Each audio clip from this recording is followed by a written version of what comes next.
Welcome to the Seminole Wars. In this podcast, we explore how the Seminole Wars came to be, how they were fought, and how they still resonate some 2 centuries later. I am your host, Patrick Swan, and our show is a production of the Seminole Wars Foundation, found online at www.seminolewars.us. We are recording today from the homestead of the Foundation in Bushnell, Florida. Thank you for listening. Hello and welcome. In our last podcast, we explored the history of the Battle of Wahoo Swamp. The military engagements of November 18th and the 21st of 1836 were militarily inconclusive, as were so many near the cove of the Withlacooche River. General Cole's campaign failed to achieve its objective of neutralizing the Seminole resistance to involuntary removal. In this episode, archaeologist Sean Norman describes what he and the survey team from the Gulf Archaeological Research Institute, or GARI, from Crystal River, Florida, reported and concluded about the site and what purported to happen there. Sean Norman, welcome back to the Seminole Wars. Hi, Patrick. Thanks for having me. Sean, what was Gary's purpose for doing a survey of the Battle of Wahoo Swamp site? The idea was see if we could pin down the location of the battle, find an initial starting point. The project for the Battle of Wahoo Swamp was an American battlefield protection grant conducted by Jonathan Dean, Gary Ellis, Ken Nash, and myself, and was a project to document the history of Richard Keith Call's 1836 campaign and the history and archaeology of the concluding actions at the Battle of Wahoo Swamp, November 18th and November 21st, 1836. We conducted the project over the last 3 years. We're in the process of finalizing a draft at the moment. When did you conduct it? We started the project in August 2017, and we're concluding right now in September 2020. Why did you want to survey that? This is a long series of projects that Gary Ellis saw coming a couple decades ago. Builds in with the battles of the Withlacooche, Camp Izard, Fort King Road. A lot of these projects are all being put together to give a better perspective on the early engagements of the war in the Cove of the Withlacooche. This is next step. Some of Call's actions could be considered battles on the Withlacooche, but this is really its own entity of itself, just the whole series of complicated maneuvers and then the concluding actions. How did you engage with the community and historical societies to enhance your efforts? One of the steps that we did was we had a public day where people who had any information about the Wahoo Swamp, if they had land in the area, or if they just had any general interest in it, we invited them to come out. We met in Bushnell, Florida, and we just talked to people. Out of that, what happened is we met Arthur Hayes and the Sumter County Historical Society, and they have had a long interest in this. Arthur's been investigating the battle for almost 2 decades. They went over their historical research and their previous fieldwork that they had engaged. They had done some metal detecting and their interpretation of the landscape features. That gave us a model to start testing. In thinking of it ourselves, it all came down to interpreting certain key features from the primary document. The problem was everyone described the landscape very differently. They're talking about wetlands, and it's difficult to track how many wetlands they move through and all that, trying to focus on key things like the bottleneck for the conclusion of the battle. What happened was by engaging Sumter County Historical Society, that opened up a few other avenues to address model. Another person contacted us, a man named Clifford Lynn Hayes, Arthur's cousin and a longtime resident of the Wahoo. Arthur had written his own unpublished manuscript on the Battle of Wahoo Swamp and Call's campaign, and he was nice enough to provide it and give us his interpretations of the engagement. Whereas the Historical Society had plotted out a series of engagement with lulls in between them. The battle took place in almost 3 small parts, and they based this off of a map that was drawn the following spring by Lieutenant Prince. Some of the key features as he's walking through mentioning the battle, even though he wasn't actually at the engagement himself. They mapped out these features in his map and following the limited upland that's in the area today, and concluded that based 3 engagements, one at Grant Slough, one at Battle Slough, and then one further down closer to the Withlacooche River, but not quite there, somewhere around Gum Slough. Alternatively, Lynn Hayes' idea was a more traditional model, in which case the battle ends at a bottleneck Battle Slough. Hence why it's called Battle Slough to this day. It's closer to where the historical marker is. That's just normally where the battle sought to conclude. Another one was we spoke to colleague and historian Jesse Marshall, who's just an absolute wealth of knowledge and pleasure to talk to. Jesse had given his opinions on the engagement. He had once again focused on the pinch point. What he did was, rather than going off the local history, he went on the idea that trying to match the geography to the description, which is what the other people had done too, just in a different way. Jesse had concluded that there was another set of ponds or lakes nearby, not on Battle Slough, where the engagement actually took place. To support this, he had, I remember speaking to somebody at a reenactment 20 or 30 years ago, or maybe even earlier. Somebody was selling musket balls that they had supposedly collected from doing metal detecting at the Battle of Wahoo Swamp. And Jesse was able to provide us a map of where he believed that was the case. That gave us 3 models to test. A conventional model with Lynn Hayes, where the engagement ends at Battle Slough, a elongated 3-part battle from the Sumter County Historical Society, and then this other engagement, the third model, which says that it took place at this other wetland. And what did GARI actually find at the site? And what of it was significant? We started off with landowners that the Sumter County Historical Society was able to put us in contact with. And that was also where they had done some of their own metal detecting. They had found and collected an assemblage of musket balls from this one property near Grant Slough. That is where we started. We began going over that property again, and we found more musket balls in that location and a very high density, or at least the highest density that we'd find at the battlefield itself. We started testing to the west and then following what uplands there were to the north and northwest. Does the battle proceed west like Sumter County Historical Society model and Lynn Hayes' model, or did it proceed in a different direction closer to Jesse's model? What we found was that there were scatters of musket balls in both directions. However, the density actually proceeds north up the upland instead of directly west. Presumably a light amount of action on the left flank, but ultimately the battle proceeded north-northwest. The unfortunate part was we weren't able to really definitively locate any of the concluding action. The areas that we looked around Battle Slough, the slough is very disturbed at this point. It's pretty well drained. The area has been logged continually since the end of the Second Seminole War, and then we had a lot of property access issues.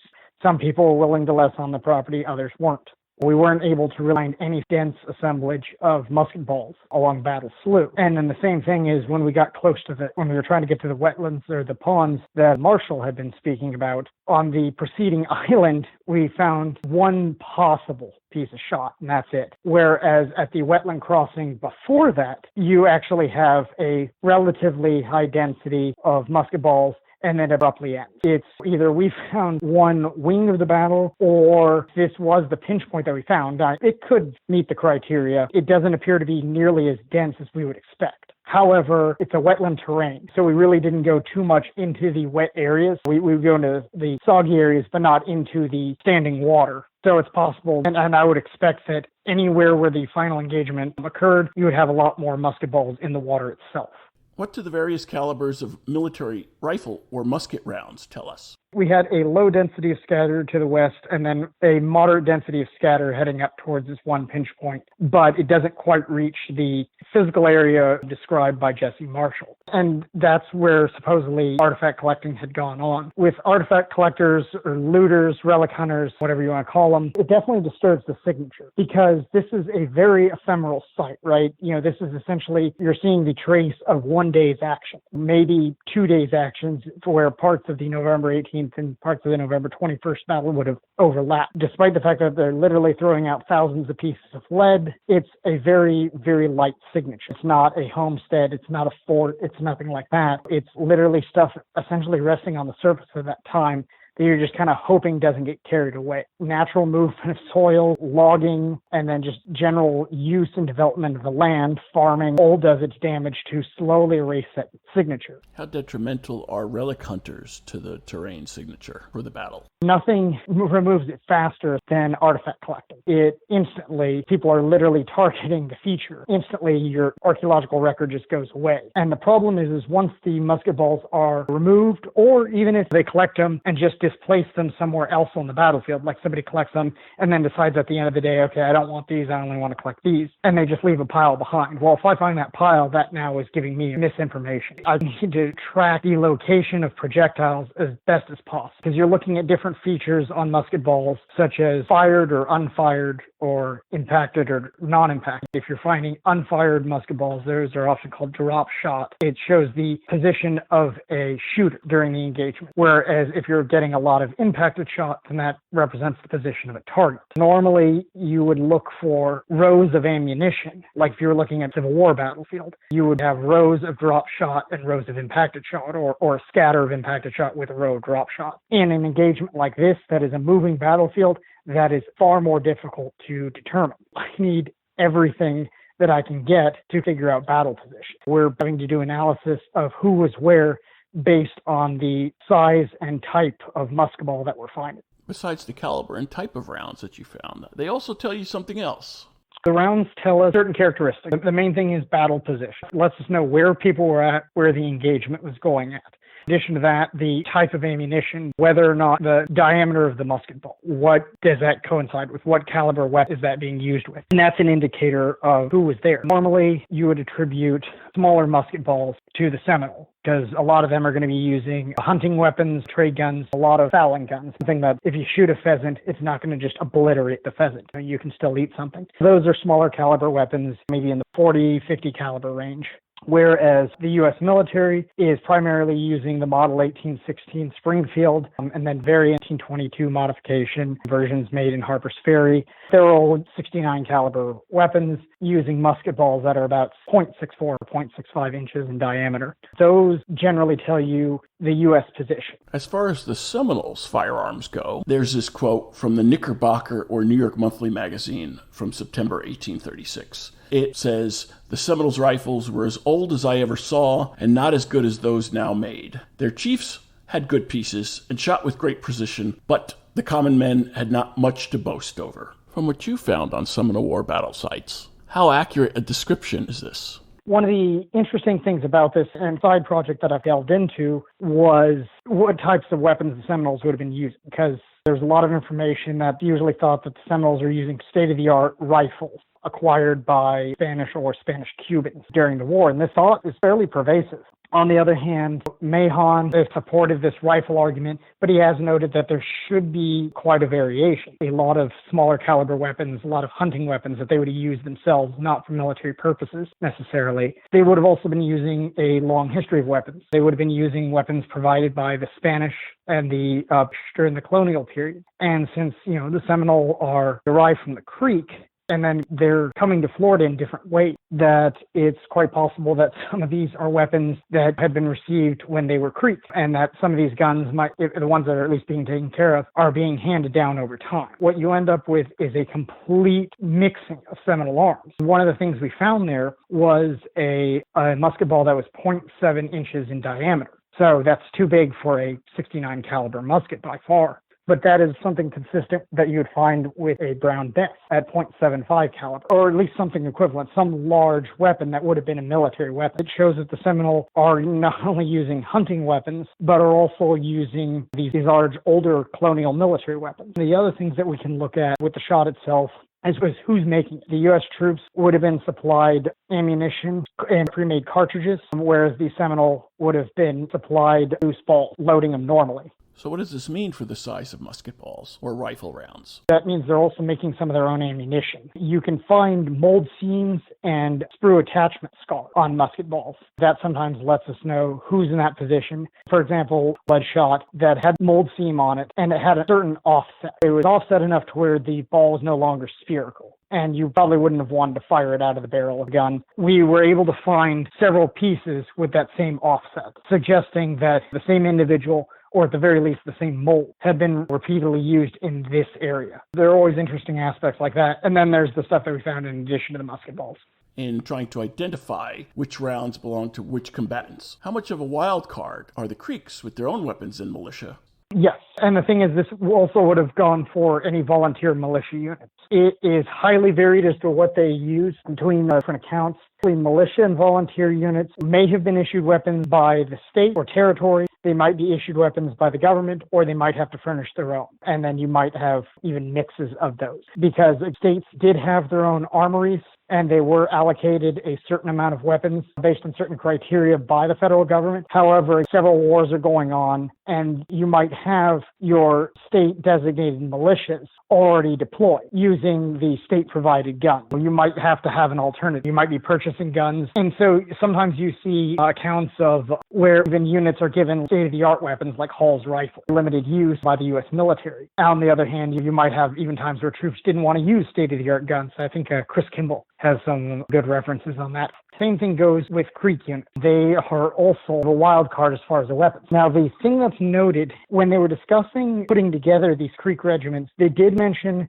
that they would be equipped by the U.S. government as a volunteer unit. To me, that suggests that they're at least a little bit more likely to have a standardized weapon. They had white turbans to designate them, to give them some form of a uniform. They were given some sort of equipment. The other thing is why I would say that even though there is going to be variation, it is more likely that militia and volunteer units would have used consistent ammunition just for supply purposes. The U.S. government wasn't going to make cartridges to fit a whole range of weapons. It is easier just to have everyone using a 69 caliber weapon so they can all use the same cartridge than allowing people to either make their own ammunition and risk them running short, or to have to supply a whole variety. Was this a process of elimination for who fired what? A lot of archaeology is you have to list what is probably the most likely scenario, and then you have to list what are the alternatives, what we call equifinality, that there are multiple processes that could lead to the same conclusion. What else have you found besides rounds? We found one trigger guard, and this was closer to the assemblage of musket balls that we'd found. It was interesting because, so first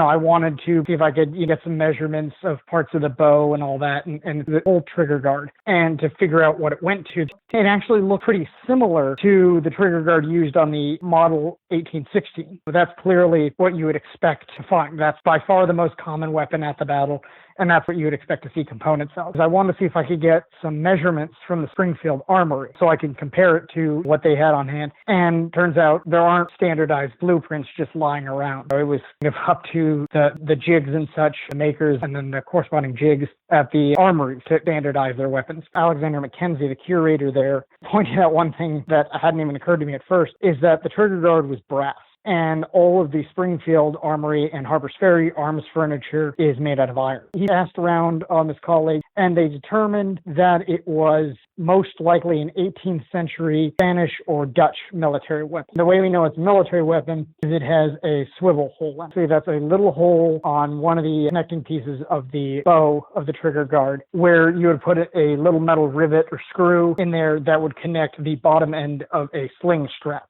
for a musket. And that really isn't a component that occurs on civilian weapons. If you want a strap on a civilian weapon at this time, you have to modify the weapon yourself. And usually that's two screw-in points or rivet points on the stock of the gun itself. All right. So what does it tell you?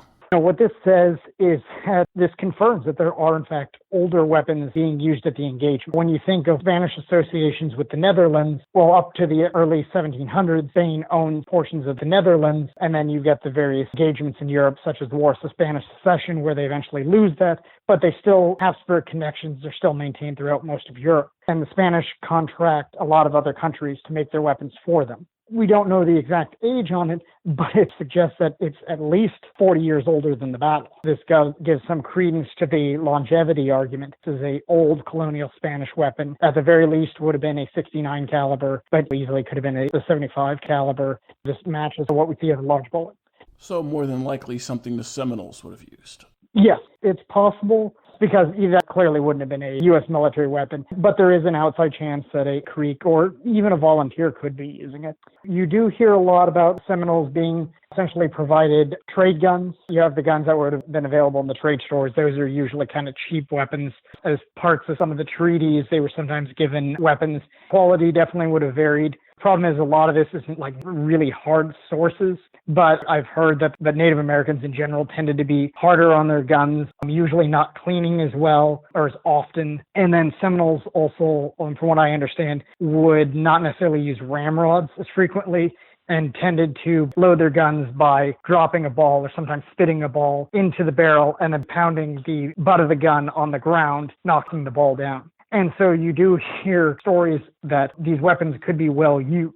That's definitely a possibility. I've seen information that suggests that even some guns, like if they intended to give Native Americans rifled weapons, sometimes they would literally file out the rifling to make them smoothbore again. Or they would give them unfinished, smooth versions of what are supposed to be rifles. I've heard just various degrees talking about the quality. On the other hand, at the same time, you also have accounts that say that chiefs were given these prize guns. It's very possible that that confirms the nature of the variation in age of the weapons there. What else did you find that's of significance? We found a handful of other potentially related objects, historic objects. There was a stirrup, could be from the battle, pretty degraded iron stirrup, but this has also been agricultural area since then. Could be related, might be just historic. Same thing, there was some other brass objects, copper objects.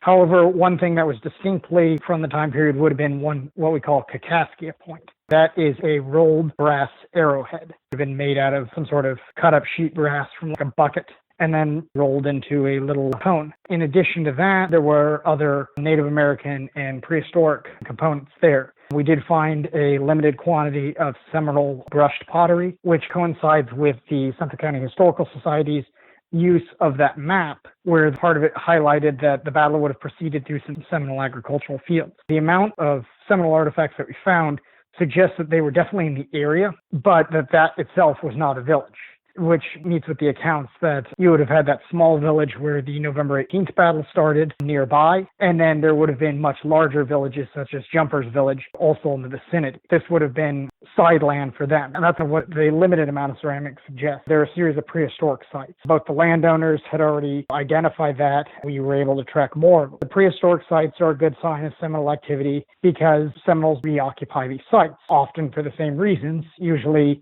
access to fresh water, and in this area especially, they're relatively well drained. It's high ground. The other thing is the prehistoric sites show you can connect between the prehistoric sites, and that gives a glimpse into the trail system that the prehistoric people would have had. Seminole are using the same trails. They would have followed the same uplands and all that. The trail systems that Call uses to get to the November 18th engagement, the trail systems that people like Gardner use to reach the concluding engagement of the stand, that all comes into play.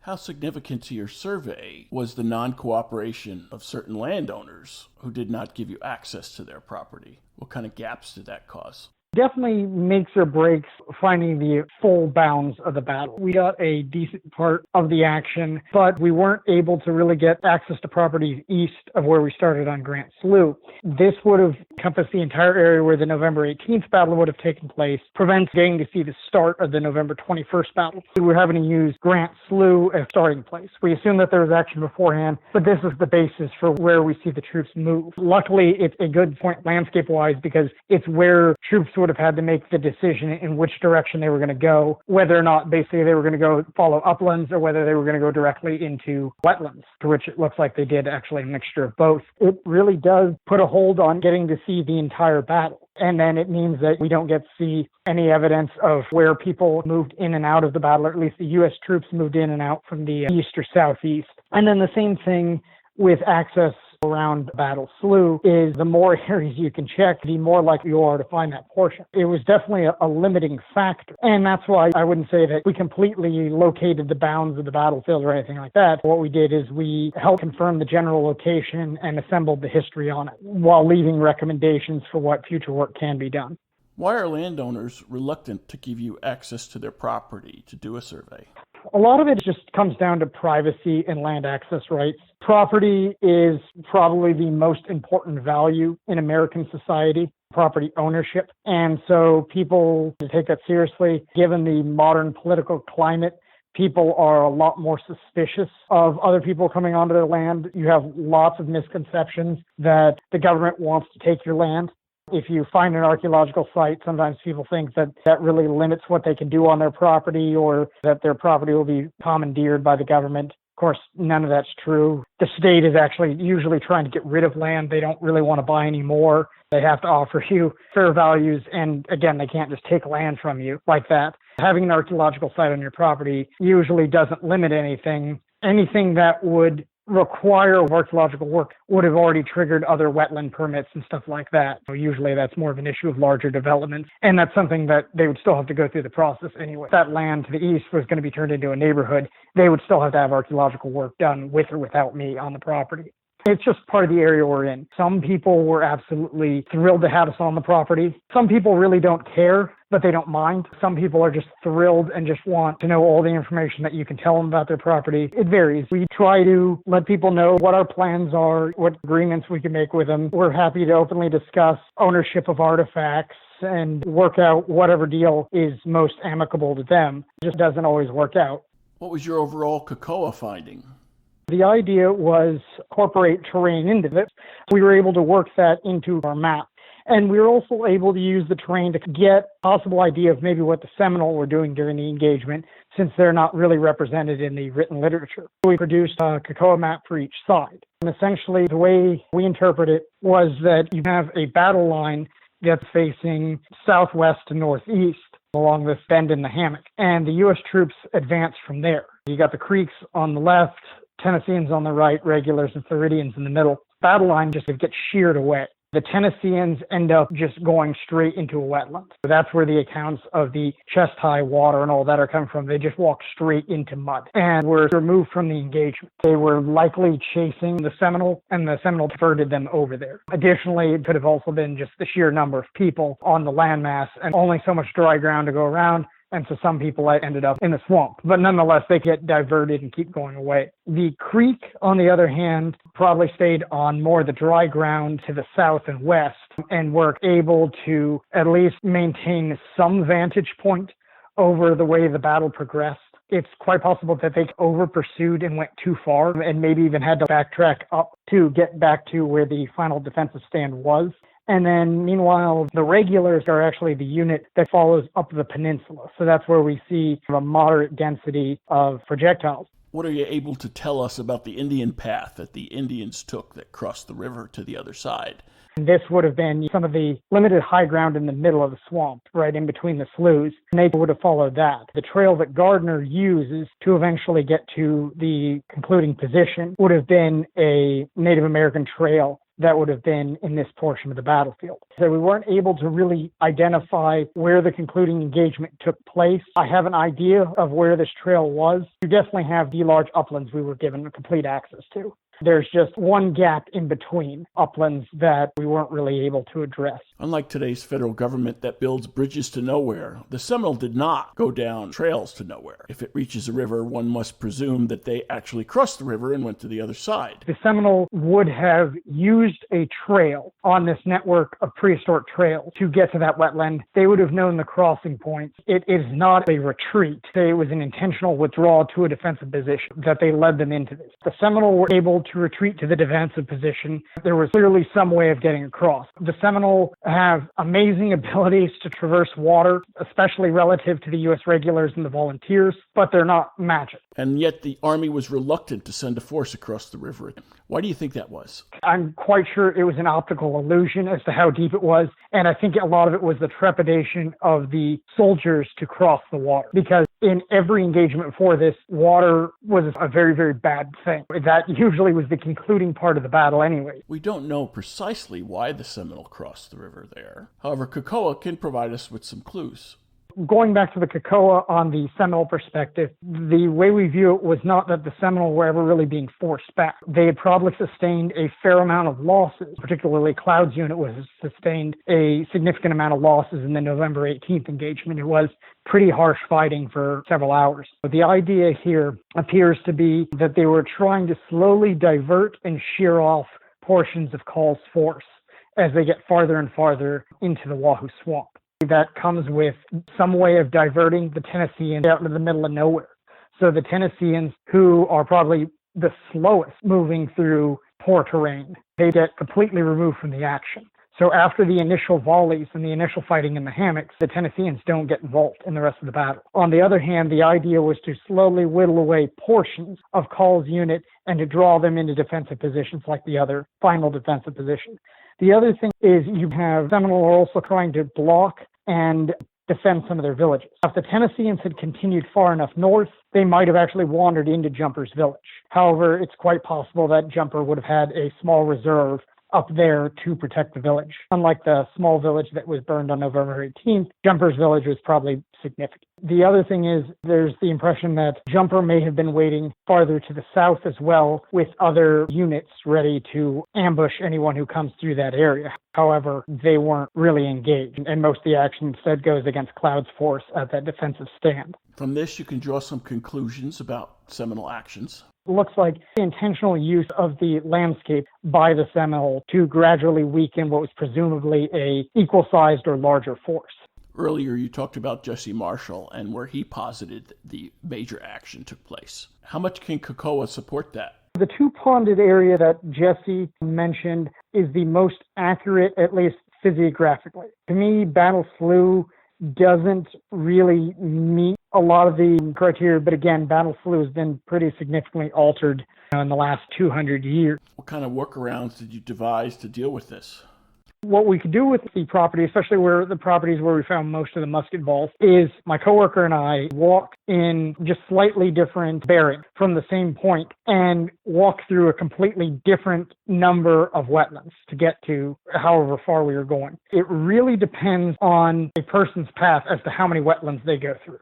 Acknowledging the alterations of 200 years, how close were you able to locate the pinch point that Jesse Marshall was talking about?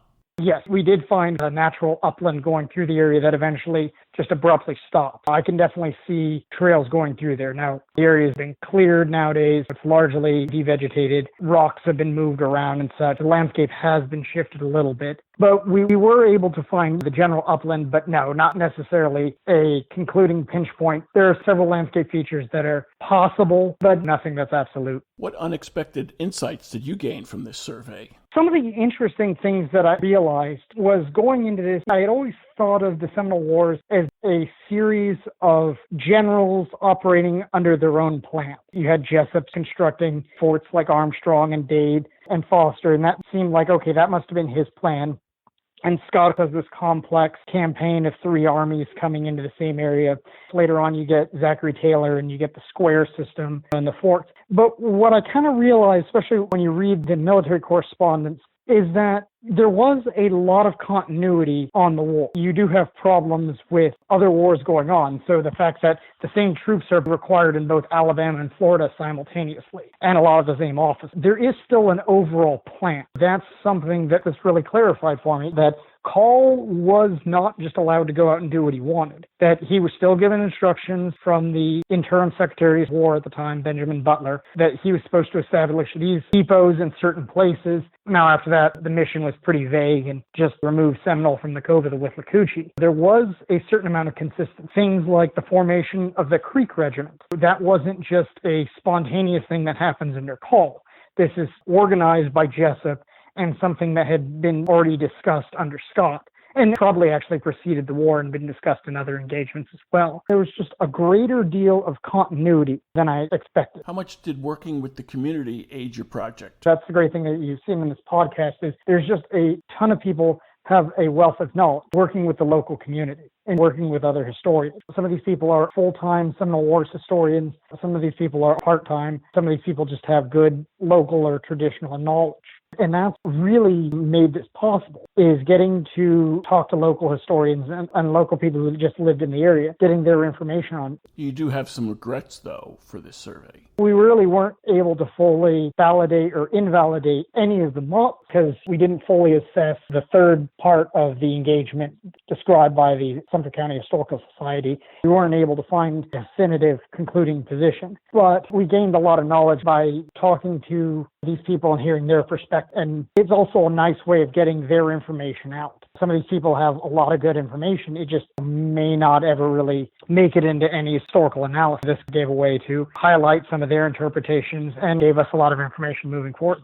Who sponsored your work, and what would you like to do with the report? This was another National Park Service American Battlefield Protection Grant. So it'll go into their reservoir on battlefield reports, which can sometimes be a little bit hard to get a hold of, but we'll use the report to give presentations. Given a couple presentations on the topic to the public. I've got a couple of scholarly presentations that will be used, branched into side projects. Now I'm now looking at Seminole arms, compare data that we had from Camp Izzard, as well as sites that we'll be looking at in the future. So to work on projects like that, we would like to help Sumter County Historical Society continue to improve its museum and its interpretation of local history. Hopefully that information will go forward in providing them more interpretive value. We'll provide copies of the reports or portions of the report to landowners to let them know what they can do to maybe take care of the site a little bit better, what they can do, things that will avoid harming it anymore. We just want to let Sumter County know more of its own history. It's how we end up employing aspects of the report rather than just handing out copies of the report. And you don't feel like you're finished. You'd like to be able to come back and do further investigation. We're always interested in expanding this. There's more work that could be done, and if that has added value to the locals, then it would be worth pursuing. I would happily go back on some of the land that we weren't granted access to on another project. The more access you give to people, the more information is then available for people to understand their own heritage. If you own a lot of land in an area and you make it completely inaccessible to others, then you're closing off that history to certain people. No harm comes from it. Landowners have full control over their artifacts after they're done. Their properties are left in the same state in which we found it. Any destructive properties of digging tends to be very limited and goes away very quickly. It really costs landowners nothing. I'm more than happy to keep landowner information private to avoid people either illegally looting or even coming up just asking to relic hunt on their property. It really costs landowners nothing. On the other hand, I'm happy to help them out in any way that they see fit. Some people a lot of times want more environmental information on their land. So it's like, all right, I'll dig up some environmental information and something that might benefit you if you're willing to give me access. That ought to wrap it up for our episode today. Sean Norman, once again, thanks for joining us for the Seminole Wars. Well, like I said, thanks for being here, and this is definitely a topic I was looking forward to talking about.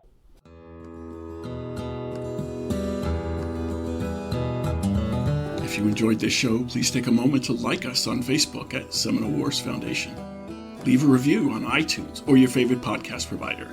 Your reviews and comments help new listeners discover us and help us keep the show going. Visit our website at www.seminolewars.us for blogs, articles, news, books, events, membership information, and how to subscribe to this podcast. We'll be back soon with a new episode of the Seminole Wars Podcast. The Seminole Wars Foundation is a 501c3 nonprofit organization dedicated to preservation, education, and publication of Seminole Wars history throughout the state of Florida. This podcast is copyrighted the Seminole Wars Foundation 2021. All rights reserved. Front bumper music, The Devil's Garden, Roast 'em, provided by kind permission of Reedy Youngman. Back bumper music, Second Seminole Win, by Jed Merrim and Ricky Pittman, courtesy of Ricky Pittman. All rights reserved.